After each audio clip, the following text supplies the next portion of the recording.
நமஸ்தே. இந்த வீடியோவில் மத்தியமால revision class பார்த்துட்ருக்கோம் இல்லையா, இதில் ஸ்டோரி பார்க்கலாம். மௌன का मंत्र. शिवप्पा और गौरी दोनों पति पत्नी थे. அவங்க ரெண்டு பேரும் ஹஸ்பண்ட் அண்ட் ஒய்ஃபு. दोनों गरम स्वभाव के थे. ரொம்ப ஹாட் டெம்பர், ரொம்ப எடுத்ததுக்கே கோவப்படுறவங்க ரெண்டு பேருமே. दोनों हमेशा लड़ते थे. எப்பயுமே அவங்க சண்டை போட்டுகிட்டே இருப்பாங்க. अक्सर पति पत्नी पर हाथ भी उठाता है.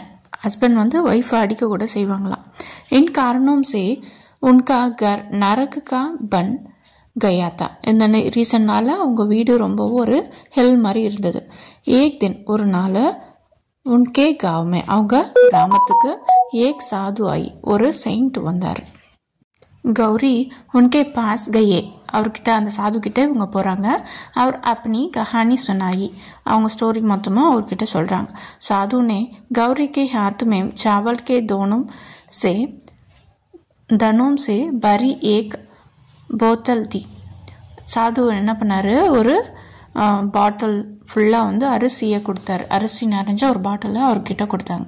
அவர் கஹாக்கேன்னு சொன்னார், ஜப் தூசரே பதி गुस्से में बातें करूँ. எப்போ ஹஸ்பண்ட் வந்து உங்ககிட்ட வந்து கோவமாக பேசுகிறாரோ, तब चावल के दोनों को मूंग में डाल लेना. எப்போ அவங்க வந்து கோவம் பேசும்போது இந்த அரிசியிலேருந்து 2 அரிசி எடுத்து வாயில் போட்டுக்கோங்க அப்படின்னு சொன்னாங்க. थोड़ी ही दिनों में तुम्हारा घर स्वर्ग जैसे हो जाए. கொஞ்சம் நாளில் உங்கள் வீடு சொர்க்கமாக மாறிடும் அப்படின்னு சொல்லிட்டு அந்த பாட்டில்ஸை கொடுத்துட்டு போகிறாரு. इसके बाद அதே மாதிரி शिवप्पा जब भी गुस्सा में गालियां देता. எப்போ வந்து அவர் வந்து கோவத்தில் திட்டுறாரோ அப்போ கௌரி चावल के दानों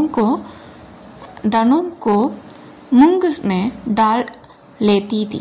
அதை வந்து எடுத்து 2 கிரெயின்ஸ் என்ன பண்ணுறாங்க, வாய்க்குள்ளே போட்டுக்கிறாங்க. और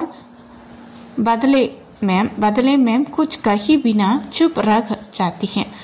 அவங்க எதுவுமே பேசலை, அவங்க பதிலே அவங்க கிட்ட பேசலை. गुस्सा होने पर भी मूंग में चावल होने के कारण கோவம் வந்தால் கூட என்ன பண்ணுறாங்க, வாயில் என்ன இருக்குது, அரிசி இருக்குது. ஸோ அந்த ரீசன்னால் பேச மாட்டுறாங்க. गुस्सा होने पर भी मूंग में चावल होने के कारण वह बोल नहीं पाती थी. அவங்க பேச மாட்டாங்க. எகு தேக்க சிவப்பாக்கோ ஆச்சரியம் हुआ. இதை பார்த்தோன்னே அவருக்கு ரொம்ப சர்ப்ரைஸ் ஆகுது. தீரே தீரே உன்கா ஹிருதய பதல் லகா. ஸ்லோலி அவருடைய ஹார்ட்டு மாறுது. சரி, நம்ம எவ்வளோ பேசினாலும் அவங்க பேச மாட்டாங்களே அப்படின்னு சொல்லிட்டு அவங்களுக்கும் ஒரு சேஞ்சஸ் வருது அவங்க மைண்ட்லேயும். கௌரிக்கே பதி உன்கா திருஷ்டகோன் பதல் கயா. கௌரி அவருடைய ஆட்டிடியூட், அவங்க ஹஸ்பண்டை பார்க்குற ஆட்டிடியூட் மாறுது. பதி பத்தினி தோனும் அப்பனி கல்த்தியும் பச்சைத்தானே லகே. அவங்க 2 பேரும் அவங்களோட மிஸ்டேக்ஸை நினச்சி கவலைப்படுறாங்க. தீரே தீரே உன்கா கர் ஸ்வர்க் ஜெய்சே ஹோகே. மெதுவாக அவங்களோட வீடு சொர்க்கமாக மாறிடுச்சு.